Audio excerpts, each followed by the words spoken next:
متواتر اسناد کے ساتھ ایک حدیث ہے سرور انبیاء صلی اللہ علیہ وآلہ وسلم کی، اور حدیث قدسی ہے کہ اللہ نے زمین پہ ہر جگہ نبی بھیجے.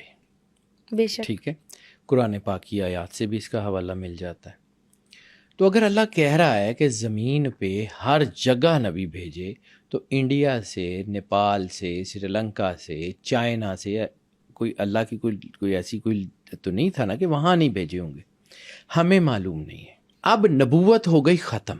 سرور انبیاء صلی اللہ علیہ وآلہ وسلم ختمی مرتبت بادشاہ کونین آخری نبی ہے، آخری کتاب قرآن پاک.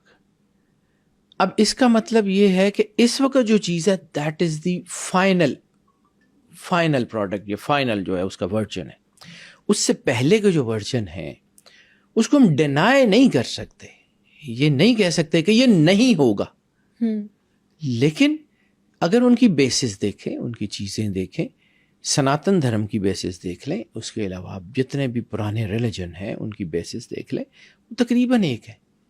ان میں بت پرستی ایڈ ہوئی، بت پرستی کا حکم اللہ نے کسی کتاب میں نہیں دیا.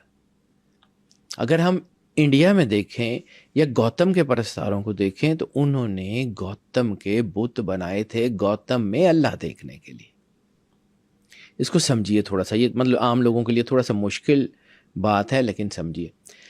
حضرت یونس علیہ السلام کی قوم اور حضرت عزیر کی قوم نے کیا کیا تھا؟ نبی نے جب علاقہ چھوڑ دیا تو انہوں نے اپنے نبی کی مورتی بنا لی تاکہ نبی کی جو ہے نا وہ یاد ان کے دلوں میں رہے. بعد میں وہ کانسیپٹ بڑھتے بڑھتے بڑھتے بت پرستی کی طرف گیا.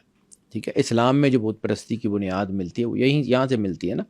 ایسے ہی ہے. اسلام میں اللہ نے جب اللہ تعالیٰ فرماتا ہے ان الدین عند اللہ الاسلام، کہ اللہ کے نزدیک اگر کوئی دین ہے تو وہ اسلام ہے. تو اس کا مطلب ہے آدم سے لے کے خاتم النبیین سرور انبیاء صلی اللہ علیہ وآلہ وسلم تک جتنے نبی آئے وہ توحید بتا رہے تھے، وہ اللہ کی وحدانیت بتا رہے تھے، وہ اللہ کو ایک ماننا اور جو ہے وہ اللہ کے احکامات کی جو ہے وہ پاسداری کرنا بتا رہے تھے. لوگوں نے اس میں تحریف کی تو نیا نبی مبعوث ہوا. جیسے سورہ یاسین میں ہے کہ ہم نے ایک نبی بھیجا، لوگوں نے ان کو جھٹلایا تو ہم نے دوسرا بھیجا، اور پھر تیسرے سے ان کو جو ہے وہ تقویت دی. فَعَزَّزْنَا بِثَالِثٍ والی آیات جو ہے.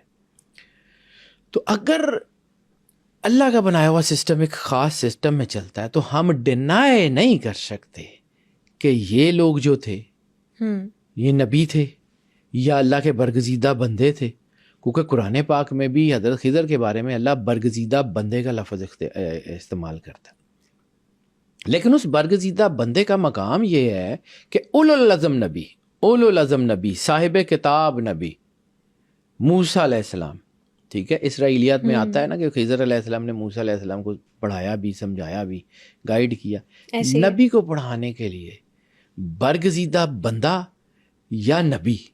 اب آج تک تو ہم یہ بھی ڈیسائیڈ نہیں کر سکے کہ حضرت خضر علیہ السلام نبی ہیں یا، کہ اللہ نے قرآن پاک میں ان کا نام برگزیدہ بندہ ہے. تو ہر برگزیدہ بندہ نبی نہیں ہوتا، لیکن ہر نبی برگزیدہ بندہ ہوتا ہے.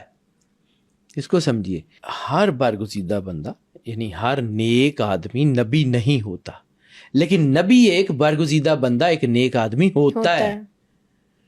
نبی اللہ کے قریب ہوتا ہے تو اس کا مطلب ہے کہ وہ برگزیدہ بندہ تو ہوتا ہے نا اللہ کا، اور اس کے ساتھ ساتھ اس کو نبوت دی جاتی ہے. نبی ہونا جو ہے ایک پاورفل، لیکن ہر برگزیدہ بندہ نبی نہیں ہوتا، کیونکہ حضرت موسیٰ علیہ السلام کی قوم میں بھی بہت سارے برگزیدہ بندے تھے. حضرت سلیمان علیہ السلام کی امت میں آصف برخیہ، جس کے بارے میں خود قرآن کہتا ہے کہ ایک برگزیدہ بندہ، ٹھیک ہے، وہ نبی نہیں ہے. آصف برخیہ نبی نہیں ہے، لیکن حضرت سلیمان علیہ السلام نبی ہے. بے شک. اب ہو سکتا ہے کہ یہ جو ہستیاں بھگوان رام، جن کو نام کرشن، گوتم، سدھارتھ جسے کہتے ہیں، بھگوان مہاویر، کیونکہ آخر ان کی سگنیفیکنس تو ہے. یہ اپنے جو ہے وہ ہال آف فیم میں، اپنے سینٹر آف فیم میں یہ لوگ جو ہیں وہ نیک اور پاکیزہ بندوں کی حیثیت سے تو جانے جاتے ہیں نا. یہ مطلب ٹارچ بیررز تو ہیں اس سوسائٹی کے. تو وہ اس سوسائٹی کے اگر یہ ٹارچ بیئرز ہیں تو اس کا مطلب یہ ہے کہ یہ لوگ جو ہیں وہ بہت پاورفل لوگ ہیں، یہ لوگ اللہ کے بڑے قریب ہیں، یہ لوگ جو ہیں وہ مالک کے ساتھ جو ہے وہ کچھ جڑے ہوئے لوگ ہیں۔ اب رہ گئی بات کہ جو ہے وہ یہ ہے نبی یا نہیں، تو اتھینٹسٹی نہیں ہے، لیکن موسٹ لائکلی اگر اللہ کہتا ہے کہ یہ ہر علاقے میں ہم نے نبی پیدا کیے تو پھر چائنا میں بھی ہوں گے، پھر ملائیشیا میں بھی ہوں گے، کہیں نہ کہیں کوئی نہ کوئی، ہمیں نہیں معلوم ہے۔ ہمیں نہیں معلوم ہونے کا مطلب یہ نہیں ہے کہ اس کی ریالٹی نہیں ہے، ہمیں نہیں معلوم ہونے کا مطلب یہ بالکل نہیں ہے۔ اگر کوئی چیز مجھے پتہ نہیں ہے تو اس کا مطلب یہ نہیں کہ اس کی ایگزسٹنس نہیں ہے۔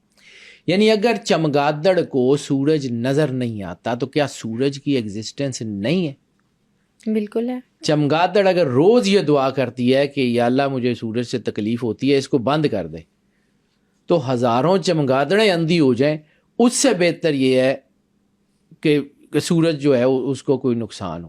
سورج کروڑوں کو روشنی دیتا ہے، چمگادڑ کو تکلیف ہوتی ہے، چمگادڑ مار جائے۔ اسی طرح اگر ہمیں سمجھ نہیں آتا تو اس کا مطلب ہے کہ یہ ہمارا قصور ہے۔ باقی اللہ کا سسٹم وہی ہے جو ریالٹی فرسٹ ڈے سے چل رہی ہے، جب اس نے کن کہہ کے کائنات کو تخلیق کیا، اذا ارادہ شیئا ان یقول لہ کن فیکون، تو وہ ہو جاتا ہے۔ سمپل ون لائنر یہ ہے جو آپ کے کوشچن کا جواب تھا۔